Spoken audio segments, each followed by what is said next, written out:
when you have a situation where the youth continue to outpace and outnumber other age demographics, and there are not enough opportunities for them to excel and succeed.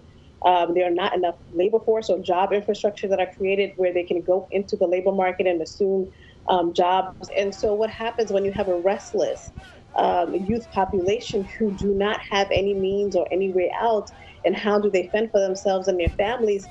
You create an atmosphere and create an environment that leads exactly to this type of unrest. Politicians need to take a look and see this, right? They need to take a look, because what happens is that we live in the technological age. This is a youth that were born during the digital age. They are the controllers of the digital economy, right?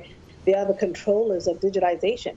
And for them not to be able to give opportunities to, I would say, be able to express their skill sets in the best way, right? What is a degree if it cannot be put to use, right? And it's not only the responsibility of the individual, it's also the responsibility of the government to ensure that there is a flourishing labor market and labor workforce and opportunities. And so as much as we want to say, please invest or bring investment to the continent and bring investment to Nigeria, that investment also has to turn into opportunities of employment for the young people who put themselves to school so that they can have a livelihood and make something of themselves. These riots are examples of this. This is the very reason.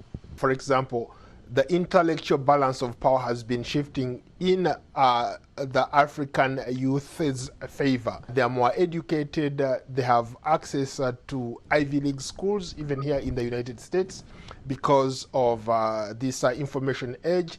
So they know what's happening all over the world. They see how governments are running their governments, or they see how these politicians are running their governments, and they're like, no, we've had enough. How would you respond to critics who say that maybe the governments are not paying attention to some of their needs? It has to be true, right? So if they are in the streets protesting, if they're doing every single means to get the attention of the government, or to get the attention of the elected leaders, or to get the attention of the president, that means they're desperately seeking some type of way forward, or desperately seeking some form of leadership. There's nothing wrong in communication, right? There's nothing wrong in talking to a population of people who feel desperate, who don't know where to go, who go to social media to vent their pain and frustration, who are trying to find ends meet on how do I pay my children's school fees, how do I keep a roof over my head, how do I buy the necessary things to just eat, rice, tomatoes, all of those things. For a long, long time, people have been saying that, look,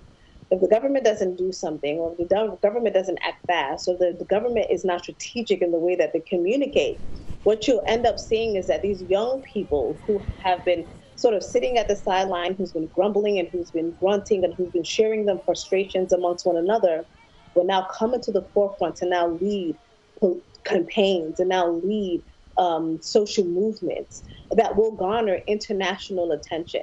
And I think that's what's happening now. When there's nowhere to run, people end up running to the street.